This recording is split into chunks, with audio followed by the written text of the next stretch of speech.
아멘.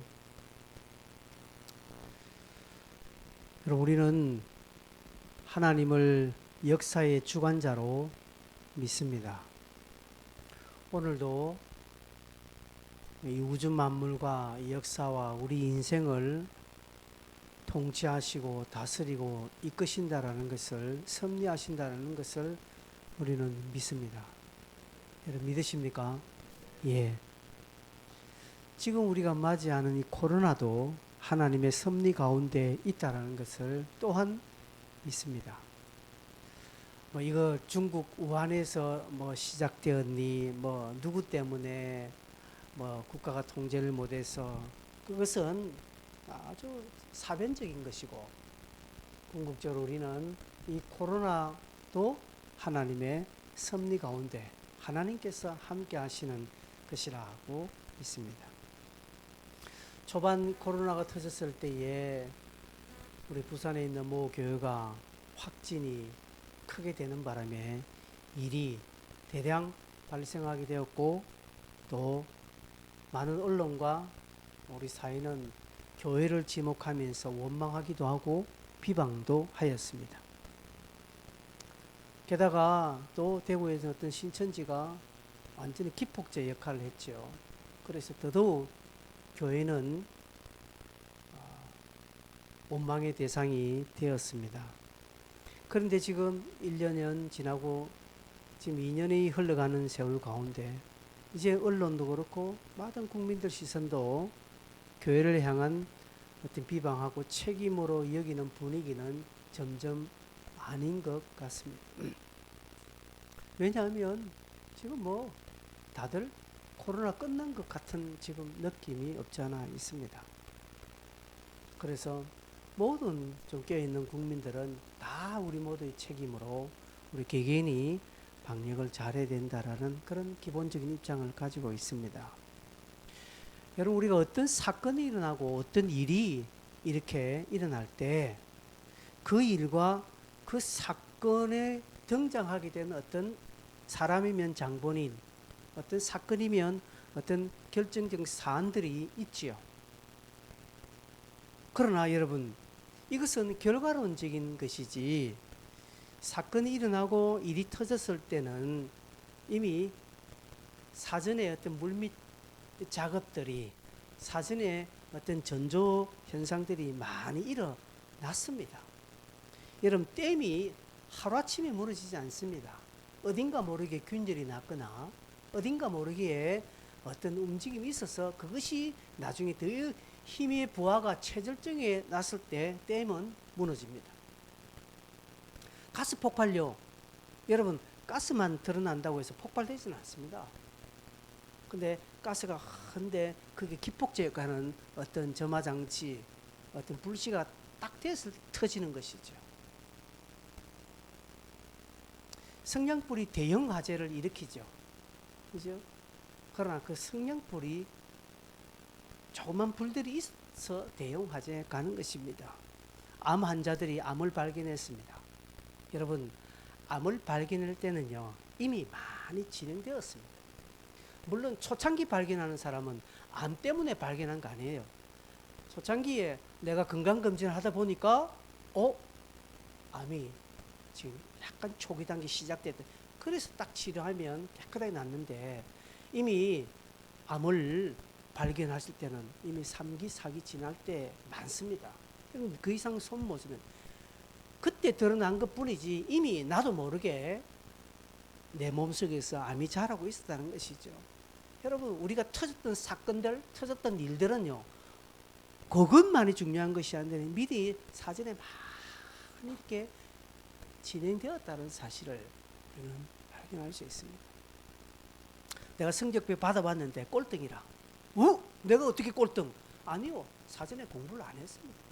사전에 공부 안 하고 시험도 똑같이 쳤으니까 꼴등 되는 거예요. 갑자기 내 꼴등 되는 거 아닙니다. 반대로 1등도 마찬가지입니다. 예루살렘 교회에 오늘 본문에 보니까 큰 박해가 있었다라고 이야기합니다. 이것을 그날에라고 했거든요. 즉 스데반이 순교한 그날을 말합니다. 순교 이후, 그죠? 많은 사람들이 이 스데반을 원망할 수 있습니다. 아니, 교회에 봉사와 이 구제를 위해서 7지사를 뽑아놨는데 지 할지도 안 하고 엉뚱한 지가 뭐 목사가 지가 사도도 아닌 주제에 나서서 막 설교한다고 깝죽치다가 사단이 이렇게 되었다. 이렇게 원망할 수 있는 분위기입니다. 그리고 저 인간 사울 저것만 없으면 교회 핍박이 없었는데 라고 할 수도 있습니다. 그러나 스데반의 순교 사울은요, 예루살렘 교회 큰 박해의 그냥 자그마한 부분입니다. 이미 박해는 일어났습니다. 우리가 뭐 성경 앞장에 보면 이미 야고보가 순교하고요, 바울이 몇 번, 2번이나 잡혀가고 교회에 크고 작은 이런 핍박들이 있었습니다. 이때뿐일까요? 아니요. 예수님 살아 계셨을 때의 핍박은 있었습니다. 이미 핍박은 저변에 저 물 밑에서 일어나고 있었습니다. 하나님께서 지금 그것을 섭리하고 계셨다는 것이죠. 성경을 쭉 보니까 초대교회 성도들도 이 정도는 감지하였던 것 같습니다. 왜 그러나 보니까 본문에 교회는 원망하는 모습이 전혀 없었고 성도들 또한 원망의 모습이 없었고 또한 이들이 흩어져서 무엇을 하고 있는가를 보므로 초대교회 성도들이 수준이 좀 있었구나.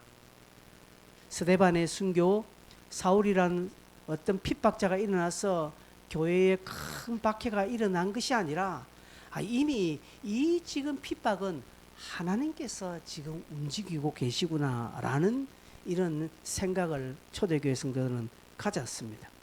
그러기에 원망이 없지요. 여러분 1절에 우리가 조금 전에 봤습니다마는 사울이라는 인물을 언급합니다. 8장 1절에 사울은 그가 죽임 당함을 마땅히 여겼다라고 말합니다. 이 사울은 훗날 사도 바울이 되는 청년입니다. 그리고 3절에 보면 경건한 사람들이 사울이 교회를 잔멸할세라고 되어 있습니다.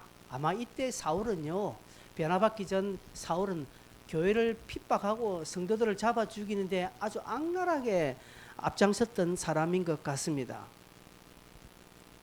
훗날 사도 바울은 디모데전서 1장 13절에 이것을 회고하면서 뭐라면 자기 자신을 해방자라, 비방자라, 박해자다, 핍박자다, 포행자다, 폭행자다 라고 이야기를 합니다.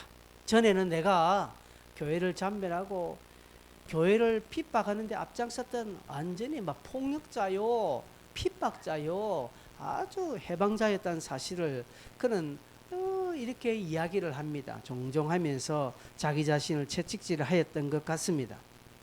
제가 늘 예전에 제가 목사님 사택에 돌전했다는 것을 늘 이야기하는 것처럼 그게 제 마음에는 하나도 지금도 그것만 생각하면 내가 왜 그랬을까 하는 생각. 그래서 청년들이 나를 무시할 때 내가 그때 돌 던져서 이 친구들도 그러는가 보다 이런 생각. 우리 청년들을 저를 무시하지 않아요. 농담으로 하는 것입니다. 바울은 평생 이것을 아마 자기 자신을 단검질하는 그런 어떤 계기로 삼았던 것 같습니다.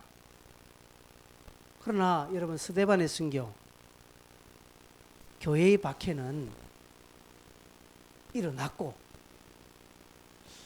그러면 왜 이런 일이 일어났는지 우리는 좀 살펴볼 이유가 있습니다. 하나님의 빅픽처, 하나님의 큰 그림이 아마 있었던 것 같습니다.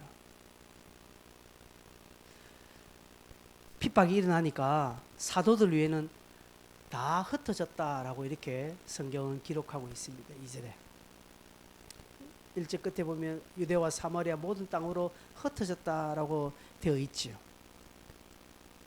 여러분 여기 흩어졌다라는 표현들이 1장 끝에도 나오고 4절 초반에 나옵니다. 그 흩어진 사람들이 이 흩어지면요 낭만적인 것이 아닙니다. 이들의 흩어짐은 잠깐 그냥 소나기를 피하는 그런 해피가 아닙니다. 이들의 흩어짐은 생존을 위한 것입니다. 이들에 흩어지면 터전을 옮기는 것이고 살기 위해 움직이는 것을 말합니다. 내가 잠깐 3박 4일 여행 가는 거나 아니면 지금 어려우니까 내가 한 1년 정도만 피했다가 내가 돌아올게. 이게 아니라는 것입니다. 아예 자기의 기반을 송두리째 옮기는 것을 의미합니다. 쉽게 말해서 살기 위해 도망간 겁니다. 그냥. 그런데 결국은요, 결론은요, 복음의 확장이라는 엄청난 일들이 하나님의 선교가 일어나게 되었습니다. 하나님의 큰 그림이라는 것이죠. 그죠? 성도들은 지금 핍박이 일어나니까 살기 위해서 도망했는데, 도망한 것을 보니까 나중에 결론적으로 보니까 전도가 확장되는 그런 하나님의 의도가 있었다라는 것을 보게 됩니다. 여러분, 사도행전 1장 8절이 어떤 내용인가 알지요? 한번 같이 한번 읽어볼까요? 시작. 오직 성령이 너희에게 임하시면 너희가 권능을 받고 예루살렘과 온 유대와 사마리아와 땅끝까지 이르러 내 증인이 되리라 하시니라. 예수님은 성천하기 직전에 제자들에게, 자기를 바라보는 많은 무리들에게 너희가 예루살렘에 머물러 있으라. 머무르고 성령이 너희에게 임하시면, 예루살렘에 머무르 있다가 성령이 너희에게 임하시면 너희는 권능을 받고 예루살렘과 유대와 사마리아 땅끝까지 나가서 증인되라 했습니다. 그런데 성령이 임하시고 교회는 3,000명, 5,000명 부흥하고 베드로라는 사람이 그냥 손수건만 얹어도, 베드로의 그림자만 살짝 설쳐도 병이 낫고, 그리고 손을 얹으면 성령을 받는 기이한 일들이 일어나고 교회는 부흥했습니다. 학자들은 약 한 2만 명 이상 되는 교회로 부흥했다고 합니다. 얼마나 부흥했는지 나중에는 막 구제하는 문제 때문에, 얼마나 사람이 많았으면 구제하는 문제 때문에 나중에 원망이 일어나니까 사도들은 7집사를 세우면서까지 그런 교회 행정을, 교회의 구제를 담당하도록 제도적으로, 행정적으로 어떤 새로운 업그레이드를 교회는 실시하였습니다. 그런데 이게 아니다라는 것이에요. 하나님은 너희가 성령을 받으면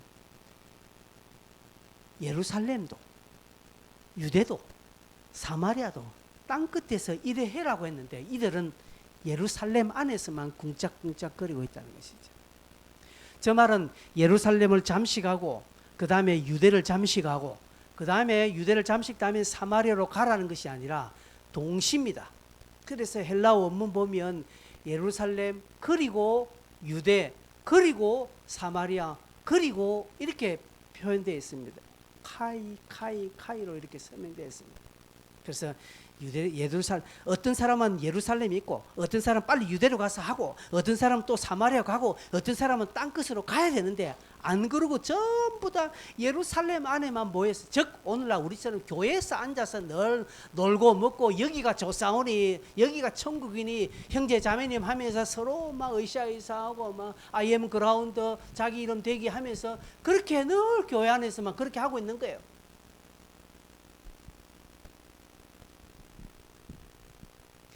예수님이 말씀한 1장 8절에 저 지상 명령에는 이들은 뒷짐지고 있었습니다. 이런 교회와 성도들에게 하나님은 결정적인 한 방을 먹이는데 그게 스데반의 순교입니다. 스데반의 순교에 관해서는 지난주 설교를 했고, 오늘 교회의 박해가 일어납니다. 아마 박해라는 것은 대대적으로 교회를 잔멸하는 어떤 국가 권력이 개입한 것이죠. 그래서 이제는 예수 믿는 것이 편하지 않는 것입니다. 교회 안에서 의사회에서 하면 안 되는 거예요. 그래서 이들은 살기 위해서 다 도망갑니다. 그래서 어떤 사람은 그냥 가까운 유대로, 그리고 어떤 사람은 빌립 같은 사람은 좀 더 멀리 사마리아로, 어떤 사람은 이참에 안 되겠다. 이참에 우리 뭐 자식들 교육도육해서 우리도 로마로 가자 해서 많은 유대인들이 로마로 가고 그렇게 했습니다. 이들은 살기 위해서 핍박을 피해서 도망했습니다. 그냥 순전하게. 그들은 가서 우리가 이참에 우리가 선교사로 나가자라고 한 게 아니에요. 이럴 때 이제 나도 그러면 그리스도를 위하여서 내 남은 여생을 바치자 하면 거룩한 명분으로 나간 게 아닙니다. 이들은 얍실하게 비겁하게 살기 위해서 그냥 도망간 거예요. 그런데 그들은 생각도 없이 살기 위해서 그냥 어쩔 수 없이 도망갔는데 하나님은 사도행전 1장 8절의 말씀을 하나님은 이루시고 계시다라는 사실입니다. 여러분 오늘날도 마찬가지입니다. 우리는 알지 못하고 내가 상황이 쫓기듯 그냥 말고 될 대로 될 대로 되라라는 마음으로 그래 했는데 하나님은 그것을 하나님의 뜻을 이루는 도구로 사용하시더라는 거예요. 이게 여러분 협력하여 선을 이룬다는 것이죠. 하나님은 자기의 뜻을 그렇게 이룹니다. 하나님은 공중나는 새 드레핀 백합화를 통해서도 하나님 자기 영광을 받으신데 다 사용합니다. 심지어 길거리에 굴러다니는 돌 하나라도 하나님은 헛되이 그것을 그냥 버리시지 않습니다. 다 하나님은 자기의 영광, 자기의 뜻을 이루는 것에 다 사용한다는 것이죠. 저 심지어 불신자들까지 예수를 비방하고 교회를 원망하는 저 불신자들까지도 저거는 저거의 가치와 신념 따라서 교회를 핍박하고 교회를 원망하고 막 성도들을 욕하지만 하나님은 그것을 통해서 하나님이 자기의 영광을 받으시고 하나님의 뜻을 이루는 것으로 지금도 사용하고 있다는 것이죠. 그래서 이 땅의 모든 것은 다 하나님의 뜻을 이루는 데 다 쓰임 받는 있는 것 뿐입니다. 그게 불신으로, 그게 어떤 사람의 영광을 드리는 예배로.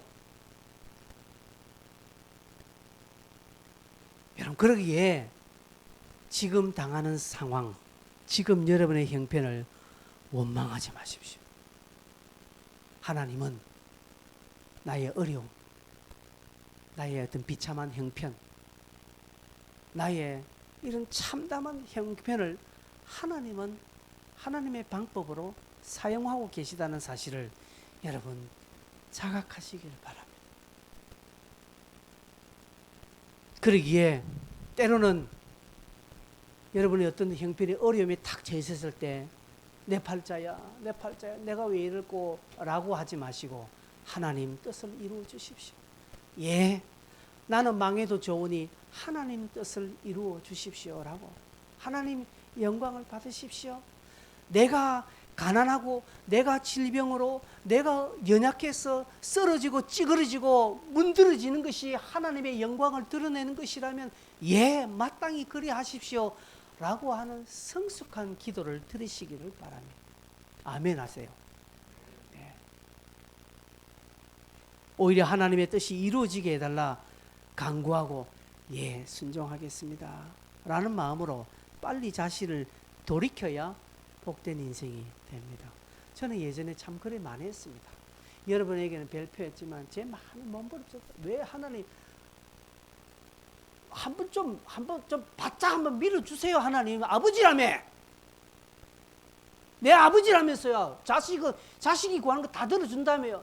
하나님 내 육신의 아버지는 내 좀 못 밀어줘도 하늘의 아버지는 나를 한번 좀 밀어주셔야 안 되겠습니까? 제 많이 몸부림쳤습니다. 하나님 내가 이렇게 막 인생 살다가 막 70, 80 돼서 이렇게 살기 싫습니다. 막 이렇게 가깝다면 막 중간에 하면 딱 그냥 막 빨리 데려가시고 남은 기간에 한번 좀 쨍하고 해뜰 날에 한번 일어나게 해주시면 제가 그렇게 많이 했습니다. 근데 나이 많이 더 들고 철이 좀 더 영적인 철이 되니까 제가 이런 말씀들이 깨달아지면서 예, 하나님 맞습니다. 하나님은 늘 선하십니다. 예, 맞습니다. 하나님 괜찮아요. 이제는 아이고 안 밀어줘도 됩니다. 하나님 그저 나를 통해서 하나님 아낌없이 영광 받으십시오라는 그런 어떤 저의 고백이 있었거든요. 그래서 그 뒤부터 뭐 이런 부분에 생각을 접습니다. 여러분 기억하십시오. 사도행전 1장 8절을 잊어버리면 사도행전 8장 1절이 온다는 사실. 내 삶에 1장 8절을 잊어버리면 8장 1절이 옵니다. 하나님 우리에게 18번을 허락해 주셨습니다. 너희들이 잘 해야 될 18번, 노래의 18번도 있지만 영적인 18번이 사도행전 1장 8절이 있어요. 있는데 내가 요거 잊고 내 마음대로 편안한 대로 그냥 좋은 대로 살다 보면 언젠가 여러분 삶 안에 8장 1절이 찾아온다는 사실을 꼭 기억하십시오. 그럴 때 원망하지 마십시오. 그럴 때 누구 탓하지 마시고, 아, 하나님 내가 1장 8절을 잊어버려서 그렇군요. 예, 알겠습니다. 내 1장 8절 할게요 라고 이렇게 자세를 돌리면 여러분 기적이 일어나는 거예요. 오늘 초대교회 성도들이 그래 했거든요. 여러분, 우리가 잊고 있는, 여러분이 잊고 있는 1장 8절이 있습니까? 무엇입니까? 1장 8절 잊으면 반대로 8장 1절이 일어난다는 사실을 꼭 명심하시고, 하나님은 때로는 나에게 어려움을 줘서라도, 하나님은 꼭 내게 실패의 자리를 줘서라도 1장 8절을 기억하게 하시고, 그리고 8장 1절을 주어서 다시금 네가 일어나도록 우리에게 기회를 주시는 분이십니다. 지금 8장 1절을 맞이했습니까? 여러분의 상황이 8장 1절입니까? 예, 그러면 반대로 1장 8절로 돌아가셔야 됩니다. 그것에서 시작해야 됩니다. 그래서 우리 해돋는교회 전도하자는 이유가 그것입니다. 4월달부터 6월까지 한 사람 인도해보자라는 것은 1장 8절을 한번 해보자는 것인데, 여러분이 아니라 저는 IM 그라운드 하고 있습니다. 자기 이름 대기하면서 의샤이사 하고 있습니다. 그러니 8장 1절이 다가오죠. 8장 1절이 다가옵니다. 기억하십시오. 1장 8절을 잊어버린 성도에게 하나님 8장 1절을 주어서 다시금 1장 8절로 돌아오게 하신다는 사실. 이 거룩한 하나님의 뜻에 이길 사람은 아무도 없습니다. 그러기에 내가 순종하고 내가 수종들어야 된다라는 사실입니다.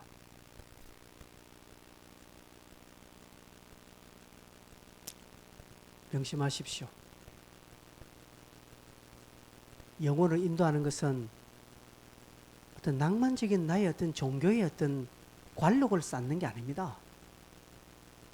영혼을 인도하는 것은 하나님 앞에 내가 한번 기분 써드리는 거 아닙니다. 영혼 인도하는 것은 내가 사는 것입니다. 그리고 8장 8절에 보면 그 성에 큰 기쁨이 있더라. 내 인생에 기쁨이 있는 삶을 살도록 해주는 원동력이 된다는 사실을 기억하십시오. 사도들 외에는 다 떠났다고 했습니다. 사도들은 왜 안 떠났을까요? 왜 목사들은 안 하노? 이랍니다. 이 표현입니다.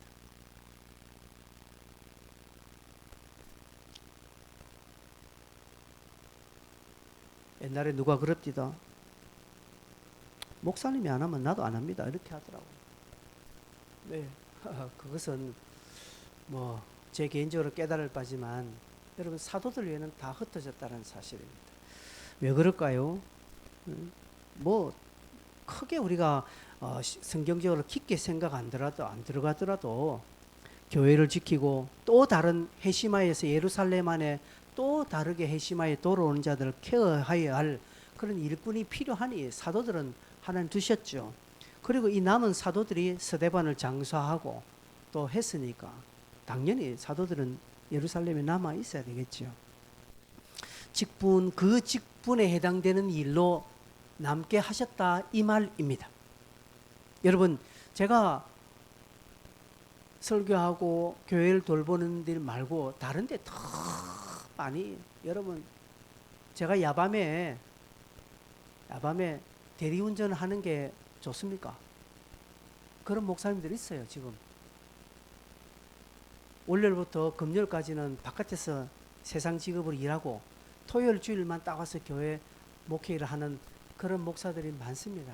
지금 점점점 앞으로는 더 많아집니다. 교회도 그런 목사들을 원합니다. 왜? 사례 안 줘도 되니.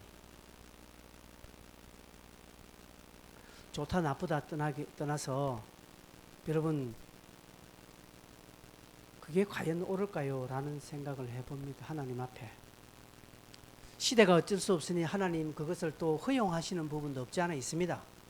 저는 그러나 사도 외에는 흩어지고 사도들을 두셨다라는 것은 여러분 직분자는 그 직분의 위치에 정확하게 서야 됩니다. 물론 약간 유동성 있게 하는 것은 뭐 괜찮으나 그 직분에 합당한 자리에 서야 된다는 것이죠. 그러면서 4절에 보면 그 흩어진 사람들이 뭐 했느냐 하니까 도망간 사람들입니다. 살기 위해 도망간 사람입니다. 그죠? 제가 얍실하게 비겁하게 도망간 사람들이에요. 그런데 이들이 뭐 했습니까? 두루 다니며 복음의 말씀을 전했다는 사실입니다. 왜 그렇게 했느냐? 이들은 살기 위해 도망가고 비겁하게 도망가고 그리고 생존에 어떤 피난이 이었지만 왜 박해가 일어났는지 알았기 때문에 그렇습니다. 이들은 1장 8절이 지금 우리에게 없었구나. 1장 8절을 이루려고 하는 교회의 시도가 없었구나. 우린 그렇게 살지 못했구나. 라는 자각들이 있었기 때문에 흩어지면서 비참한 가운데 흩어지면서 그들은 복음을 전했다는 왜 그런지 알았기 때문에 여러분 내가 왜 가난해졌는지 이유를 알면요 그걸 해결하려고 하잖아요. 내가 왜 병들었는지 알면은 그걸 해결하려고 하잖아요. 내가 그동안 식습관이 잘못되었고 내 생활 패턴이 잘못되었으니까 내가 이런 병을 얻었구나. 그렇게 안다면 식습관을 바꾸고 생활 패턴을 바꾸지 않겠습니까? 그죠? 내가 씀씀이가 이러이러했으니까 자꾸 돈이 안 모아지구나. 내가 발견하니까 그러면 씀씀이를 바꾸는 것이죠. 교회가 이렇게 핍박이 일어나고 모든 사도들 외에 모든 성도들 다 옮기는 것은 1장 8절이 안 되었구나. 그래서 이들은 깨달았거든요. 깨닫고 생존 위에서 흩어졌지만 그곳에 그들은 복음을 전하는 삶을 살았다는 것이죠. 그 가운데 특별히 빌립이라는 사람은 좀 더 멀리 사마리아로 가서 그들에게 복음을 전하고 또 빌립이 표적도 일으키고 많은 능력을 행하였습니다. 결과 사마리아 성에 큰 기쁨이 일어났다고 했습니다. 여러분 이건 놀라운 일들입니다. 빌립 역시도요 살기 위해 사마리아로 도망간 사람입니다. 그가 말씀의 사역자가 아닙니다. 그는 처음 교회의 구제와 그리고 행정을 위하여서 사도들에 의해서 뽑힌 바 된 7 집사 중 한 사람입니다. 그는 원래 신학교를 나온 사람이 아닙니다. 자기가 뭘 해야 되는 사람인 줄 알았다는 구제와 봉사를 하기 위해서 세움받은 자라는 것을 알았습니다. 그런 그가 교회의 핍박이 일어나니까 그도 살기 위해서 사마리아로 갔다는 것은 예루살렘에 좀 위험의 요소가 많은 예루살렘보다 더 멀리 좀 떨어져 갔다는 오히려 가까운 유대로 간 사람보다 더 비겁한 사람일 수 있습니다. 그런데 그가 그곳에서 복음을 전했다는 것이 그 역시 교회의 핍박의 이유가 무엇인지 이 흩어짐의 이유가 무엇인지 깨달았기 때문에 그렇습니다. 하나님의 뜻이라는 사실을 알았기 때문에 그렇습니다. 스데반의 순교와 교회의 박해 그리고 이 흩어지는 것은 하나님께서 흩어지게 하셨지 스데반 때문에 사울 때문에 아니라는 것이죠. 지금은 지금의 이 어려움과 지금의 이 박해와 지금의 이 고달픈 형편은 하나님께서 우리에게 허락하신 것이다. 하나님의 뜻이다. 하나님의 마음이다. 지금 하나님께서 이렇게 몰고 가신다라는 것을 빌립과 그 흩어진 디아스포라들이 자각을 했다는 것이죠. 그리고 그들은 이 하나님의 거대한 파도를 피하지 않고 그것에 순응했다는 것이죠. 그것에 몸을 맡겼다는 것이죠. 그 파도를 탔다라는 사실입니다. 여러분 하나님의 움직임에 하나님의 뜻에 하나님의 그 손에 몸을 맡기는 사람은 삽니다. 그것에 순응하는 자는 삽니다. 그러나 그 딱 뻗대는 사람은 죽어요. 여러분, 하나님께서 만드신 창조물 중에 유일하게 물에 빠져 죽는 자가 누군지 아십니까? 사람입니다. 개, 돼지들은 안 빠져 죽어요. 심지어 코끼리도 안 빠져 죽습니다. 헤엄칩니다. 그 몇 톤 되는 코끼리도요, 물에 떠요. 뜨고 헤엄쳐요. 살아요. 물론 막 홍수 산사 때 나서 떠내려가서 막 익사하는 그거 말하는 거 아닙니다. 모든 동물들은요, 물에 뜹니다. 수영을 합니다.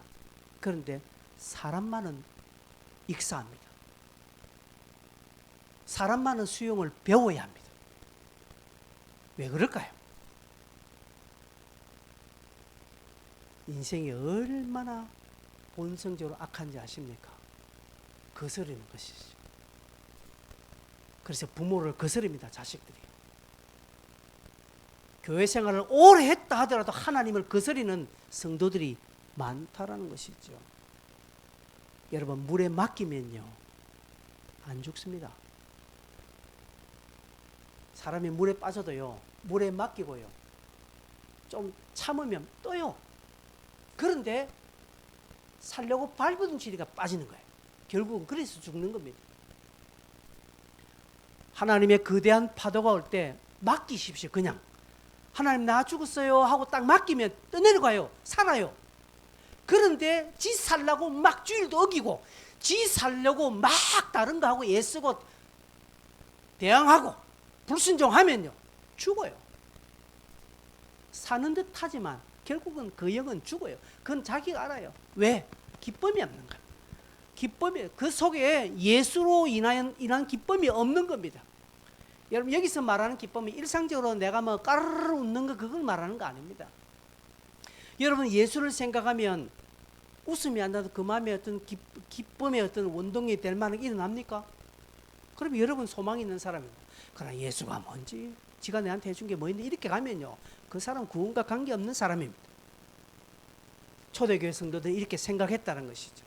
하나님의 뜻이고 하나님의 이끄심이라 여겼기 때문에 그들은 순응했습니다. 그 물을 탔습니다. 그래서 생존을 위하여 도망갔지만 도망가는 가운데서 예수를 증거하고 누구를 만났는지, 때를 어떤지 못했는지 예수를 증거했다는 것이죠. 그런데 자기는 그저 증거만 했을 뿐인데 받는 자리 뒤집어지고, 자기는 그저 간단한 기도만 했는데 질병이 회복되고 그렇게 되더라는 것이죠.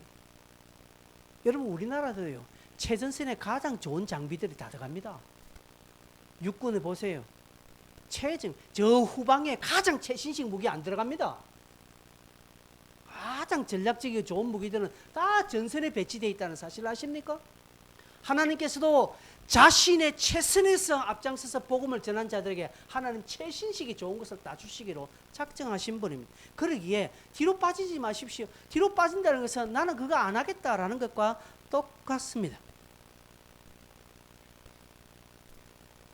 여러분, 이것이 하나님 뜻이라고 믿어지면 맡기십시오. 그런데 많은 사람들이 이런 이야기합니다. 아니, 하나님의 뜻이라면 하나님의 어떤 작직이나 좀 순조롭게, 평화롭게, 은혜롭게, 아주 스무스하게 하나님이 이끌어 주시면 좀 좋나? 그렇게 이야기를 합니다. 하나님은 그렇게도 하십니다. 하나님 그렇게 하시지만 때로는 아주 위험스럽게, 아주 불안한 상황을 통해서 우리를 이끄시는 경우도 허다하다는 사실입니다. 그 대표적인 인물이 바울입니다. 여러분, 그 사도행전 뒤에 읽어보면 바울은요, 늘 불안하게 하나님 뜻을 쫓아가요. 하나님 좀 삐까뻔쩍하게 바울을 쫙 해서 로마로 보내면 안 됩니까? 그런데 잡히게 만들고 물에 빠져 죽게 만들고 겨우 살게 해주고 감옥에 몇 번 갇히고 40에 하나 감한매를 몇 번 맞고 강도의 유혹과 도적과 적들의 유혹에서 살똥말똥 이렇게 기구하게 하나님 왜 바울을 인도하십니까? 내가 하나님 같으면 그걸 안 하겠어요. 여러분에게 삐까뻔쩍하게 여러분에게 복 주겠습니다. 그런데 우리 하나님은 안 그럴 때가 종종 있다는 것이, 때로는 나에게 어려움을 줘서 불안한 상황을 만들어서 힘든 요소를 주어서 하나님의 뜻을 깨닫게 하시고 하나님 뜻이라는 것을 알게 하십니다. 그래서 네가 그걸 깨달았냐? 그러면 몸을 한번 맡겨볼래? 예, 내가 몸 한번 맡겨보겠습니다 라는 하나님과 우리 사이에 그런 인격적인 그런 친밀한 교제를 하나님 원하세요. 하나님은 우리를 로봇처럼 만들지 않습니다. 하나님은 강제적으로 우리를 못할까요? 하나님은 내 생각과 마음을 강제적으로 딱 잡아가지고 꼼짝달싹 못하게 딱 하나님 발 앞에 무릎 꿇게 못하실까요? 하나님은 하실 수 있습니다. 그러나 하나님은 그렇게 하지 않아요. 하나님은 그런 방법 쓰지 않습니다. 하나님은 우리로 하여금 자발적으로 내가 깨달아서 지각과 자각을 통해서 아 이게 아프구나, 아 지각과 자각을 통해서 이 성찬이 은혜구나 라는 알도록 하시는 것입니다. 그걸 알아서 내 안에 자원하는 마음으로 하나님이 이게 은혜군요, 예 하나님 내게 은혜 주셔서 감사합니다 감사합니다 하면서 하나님 앞에 나오는 그것을 하나님은 기뻐하신다는 것입니다. 그것을 영광이라고 말하는 것입니다. 그런 성도들에게 기쁨이 일어나요. 막 히덕거리면서 흐흐흐 웃고 다니는 그게 아니라, 그런 성도들의 기쁨은요, 어떤 상황과 어떤 형편에도 슬퍼하거나 원망하거나 불평하지 아니하는, 그것을 넉넉히 이길 수 있는 기쁨의 샘물을 말하는 것입니다. 이런 성도들에게 무기력은 찾아오지 않습니다. 파도를 거부하고 몸을 맡기지 않고 흩어지게 된 그 신세 타령만 하면 무기력이 찾아오는 것입니다. 다 경험해 보셨죠? 여러분의 삶에 무기력이 왜 찾아옵니까? 원망하니까 오는 거예요. 하나님의 뜻에 몸을 안 맡기는 것입니다. 목사는 그저 기도하자라고 저녁 기도에 외치는데 전혀 이런 방구하지 않습니다. 그래, 여러분 기쁩니까? 여러분 기뻐요? 그렇게 안 하니까 기쁩니까? 마음에 막 샘솟는 기쁨이 일어납니까? 아니잖아요. 그러면 아 내가 몸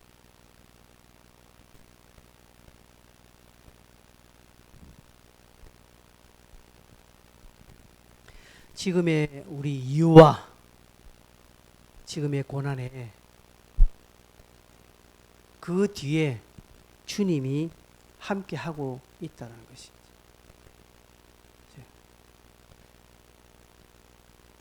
우리가 찬양 그런 찬양했지요. 왜 나만 겪는 고난이냐, 불평하지 마세요.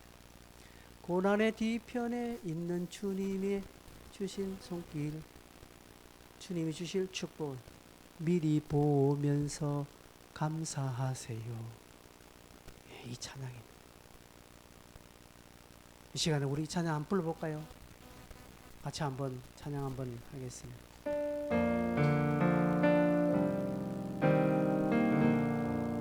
왜 나만 겪는 고난이, 왜 나만 겪는 고난이냐고 불평하지 마세요.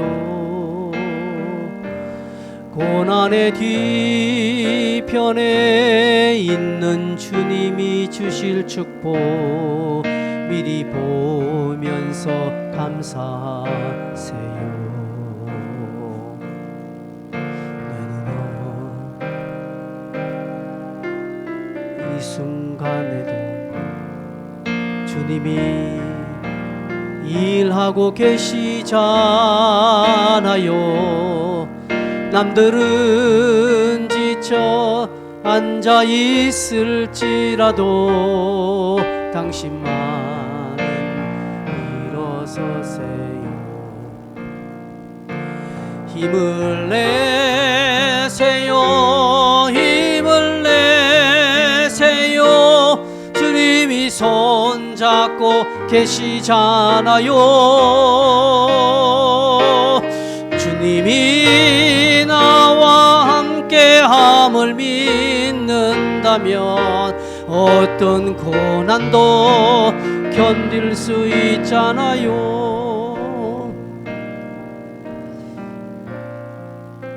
여러분, 빌립과 흩어진 자들이 만약에 신세타령하고 왜 이러냐, 내가 뭘 잘못했냐 그래 했다면 그들도 무기력하게 살았을 것입니다. 들어가세요. 그냥 도망 다니기에 급급했을 것입니다. 스데반이나 빌립이나 바울, 이들 모두는 이런 하나님의 뜻을 알고 그것에 순종했을 것입니다. 자기가 돌에 맞아 죽는 것이 하나님의 뜻이라는 것을 스데반은 알았습니다. 그래서 거부하지 않았습니다. 아프다 하지 않았습니다. 바울이 감옥에 잡히고 심한 매를 맞고 고난 가운데 있을 때, 하나님은 나를 통해서 이렇게 영광 받으시구나 알았습니다. 그래서 원망하지 않습니다. 사도행전 그 28장 그 뒤에 바울이 원망하거나 환경 탓하거나 있습니까? 아닙니다. 오히려 예루살렘에 가지 말라고 아가보 선지자는 법보문서를 버리면서까지 하나님 내게 이렇게 하실 것이다 라는 것을 알았지만 그는 그것을 거부하고 오히려 고난의 핵심인 예루살렘으로 올라갔습니다. 왜 그렇게 했을까? 이들이 위대했어요? 이들이 특별했어요? 이들이 뭔가 태어날 때부터 위대해서? 아닙니다. 그들은 알았습니다. 하나님의 뜻을 보는 눈을 가졌습니다. 하나님의 음성을 듣는 귀를 가졌습니다. 하나님의 뜻에 몸을 맡길 줄 아는 신앙의 영적 비밀을 알았기 때문에 그렇게 했다라는 것입니다. 오늘 우리에게도 이것이 필요합니다. 이런 자들은 하나님께서 오늘도 사용하십니다. 하나님 오늘 그런 자들을 통해서 표적과 기사를 일으키십니다. 오늘날도 동일합니다. 여러분 누구를 사용하시고 어떤 것에 기쁨이 일어나게 하시는지 한번 보십시오. 이렇게 설교하면요 많은 사람들은 오해합니다. 무조건 교회 일 열심히 하라는 거, 목사님 기도하라, 전도하라 그 이야기네. 아닙니다. 그렇게 들으면 여러분 10점짜리밖에 안 돼요. 그게 아니라는 것이죠. 신앙생활 열심히 하라 아닙니다. 하나님은 신앙생활 열심히 하는 거 하나님 기뻐하지 않습니다. 하나님은 하나를 하더라도 바르게 하는 것을 기뻐하시는 것입니다. 열심히야 바리새인들만큼 열심히 누가 있었습니까? 유대인들의 열심을 누가 따라갑니까? 아무도 못 따라갑니다. 그러나 하나님은 그들의 열심, 그들의 어떤 헌신이 아니라 그들이 하는 제사 닫았으면 좋겠다, 그들이 다니는 성전 문 닫았으면 좋겠다고 하나님은 하셨습니다. 그러나 사람들이 욕하고 핍박하고 아무 쓸모없는 그런 사람, 세리 같은 사람, 무슨 열심을 가졌습니까? 세리가 하면 얼마큼 했겠습니까? 그가 성전 저 구석에 앉아서 가슴을 치면서 나는 죄인입니다 라고 할 때 하나님은 그것을 기뻐하셨습니다. 자각하는 자를 기뻐하시는 것입니다. 깨닫는 자를 기뻐하십니다. 하나님의 뜻에 몸을 맡기는 자를 하나님은 기뻐하시지, 하나님 뜻과 관계없이 막 자기 열심을 가진 자 기뻐하지 않습니다. 오늘 많은 사람들이요, 오늘 많은 성도들이요, 직분자들이 20년 30년 예수 믿었던 자들이, 장로님들이 마치 교회당 노회 총회 오면 자기의 신념이나 자기 가치를 드러내는 장소로 사용합니다. 아닙니다. 교회당은 여러분의 신념을 실현하는 장소가 아닙니다. 교회당은 여러분의 가치를 구현하는 곳이 아닙니다. 교회는 하나님의 뜻을 이루는 곳이 교회입니다. 그 하나님의 뜻을 이루는 곳에 내가 한번 쓰임 받고 싶어서 그냥 하나님을 아양 뜨는 곳이 교회지, 여기에 내가 가진 돈으로, 내가 가진 직분으로, 내가 가진 어떤 권력으로 나의 어떤 생각을 교회에서 한번 드러내보리라 라고 하는 곳 아닙니다. 그런 사람들이 돈이 있으니까 돈을 내면서 교회를 지 마음대로 하려고 하죠. 그런 사람이 권력이 있으니까 그 권력을 가지고 막 이리저리 흔드는 것입니다. 하나님은 기뻐하지 않습니다. 성도 여러분, 행여나 여러분의 교회관을 말하지 마세요. 예전에 어떤 교인이 저에게 자기 교회관을 이야기하더라고요. 그래서 제가 그분에게 그 교회 찾아가라고 했습니다. 여러분의 교회관을 이 교회에 와서 내세우는 거 아닙니다. 하나님은 오늘 하나님의 사람들을 통해서 교회를 세워 가시기를 원하시는 것입니다. 그러기에 조금 나와 조금 다르고 내 신념과 조금 다른 교회가 되더라도 하나님이 이렇게 해놓는 게 이끌어 가시구나 생각하고 거기에 몸을 맡기면 그의 인생이 축복이, 그 자녀들이 잘 되고요, 그 하는 일이 순조롭게 될 건데 그게 어때고 하면 아무것도 일어나지 않는다는 사실을 기억하십시오. 하나님께서 오늘 저와 여러분을 여기에 두신 상황, 지금 처하게 된 형편을 여러분 발견하십시오. 그리고 제일 먼저 하나님께 물으십시오. 여러분이 어려움 당하셨습니까? 제일 먼저 하나님께 물으십시오. 사람 찾지 말고요. 여러분이 힘든 상황, 고난 가운데 그랬습니까? 제일 먼저 하나님을 찾으십시오. 하나님을 찾으시고 하나님께 묻고 하나님과 씨름하십시오. 이런 형편에 두신 이유가 뭡니까? 내 알게 해달라고. 나는 무지하고 어리석어서 모르니 하나님 내 깨닫게 해주십시오. 왜 이런 것을 내게 허락하셨는지 나로 하여금 알게 해달라고 하나님과 영적 씨름을 하는 그런 야곱 같은 삶을 한번 살아보십시오. 그러면 하나님이 말씀합니다. 그 야곱에게 하나님이 이름을 바꾸어 주시면서까지 그를 하셨는데 오늘 우리래야 그렇게 하지 않겠습니까? 그렇게 행하고 그렇게 달려가면 하나님 우리의 마음에 기쁨을 주시는 것입니다. 말씀을 맺겠습니다. 성도 여러분, 영국을 떠나 미국으로 간 청교도들이 제일 먼저 미국 가서 뭐 했습니까? 여러분 아시죠? 교회당을 지었다고 합니다. 그 다음에 학교를 지었다고 합니다. 그 다음에 자기 집을 지었다고 합니다. 그래서 많은 사람들이 교회당 지으라고 저 소리 아니에요. 여러분, 교회 건축을 하시는 목사님들이 이야기를 하면서 교회 건축을 하자 그렇게 이런 내용을 그렇게 설교하면 안 됩니다. 여러분, 교회당 먼저 지었다고 복 받은 게 아닙니다. 그러면 이들이 학교 먼저 지었으면 하나님 미국을 복 안 주셨겠습니까? 아니에요. 하나님이 뭘 보셨습니까? 그들의 동기를 보셨다는 것이죠. 제가 늘 말하는 거, 교회당을 먼저 지었기 때문에 복 받은 것이 아니라 그들이 제일 먼저 하나님을 찾았기 때문에 복 받은 거예요. 여러분, 어떤 삶에 있어서 어떤 상황에서 제일 먼저 하나님을 찾으시면 집은 여러분 집을 지어도 하나님을 먼저 찾으면 하나님 여러분의 복 주십니다. 그러나 하나님은 뒤에 있고 교회당을 먼저 지어도 하나님 복 안 줘요. 하나님은 오늘 우리의 동기를 복 주시고 동기를 치십니다. 그러기에 제일 먼저 하나님을 찾으십시오. 흩어진 유대인들, 흩어진 이 디아스포라는 왜 이런 고난이 왔는 줄 알고 정신 차리고 제일 먼저 1장 8절로 돌아갔습니다. 그러기에 큰 성에 그 성에 큰 기쁨이 일어났고 그들의 삶을 통해서 하나님의 영광이 풍성히 드러났다는 사실입니다. 성도 여러분, 우리가 잊어버렸던 1장 8절이 무엇입니까? 어디를 향하여서 가고 있습니까? 다시 한 번 더 돌이켜봅시다. 지금의 상황이 전화위복될 수 있습니다, 여러분. 지금 상황이 전화위복됩니다. 어떤 어촌 마을에 밤에 고기 잡으러 나갔습니다. 근데 그 밤에 폭풍이 일어났어요. 대형 폭풍이 나서 소식이 다 끊겼습니다. 그 주민들은, 어촌 주민들은 배가 들어오지 않으니까 하루고 지나고 이틀이 지나고 배가 들어오지 않으니까 다 죽은 줄 알고 전부 다 집집마다 곡소리가 납니다. 3일 되는 그날도 마을 주민들은 어촌 마을들은 부둣가에 나와서 배가 행여나 돌아오나 막 그렇게 하는데 오지 않는 것입니다. 3일 지나니까 이제는 주민들이 다 이 배가 뒤집어지고 자기 남편들이 다 죽은 줄 알고 있습니다.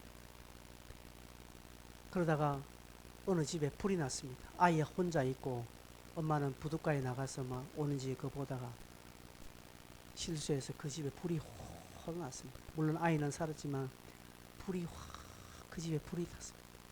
그 주민들은 반은 남고 반은 불 껐습니다. 근데 그 다음날 새벽에 저 멀리 배가 한 척 돌아온 것입니다. 보니까 자기 남편들이고 자기 어부들이 다 왔어요.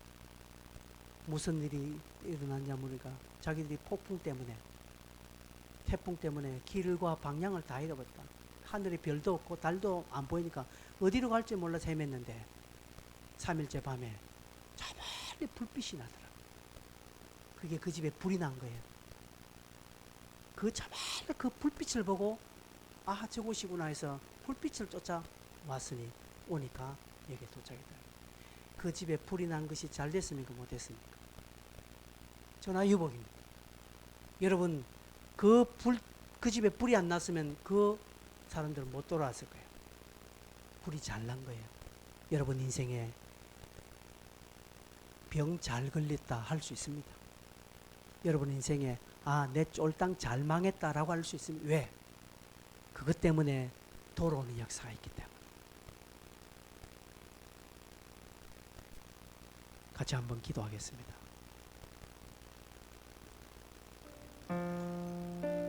우리 조금 전에 찬송을 불렀습니다.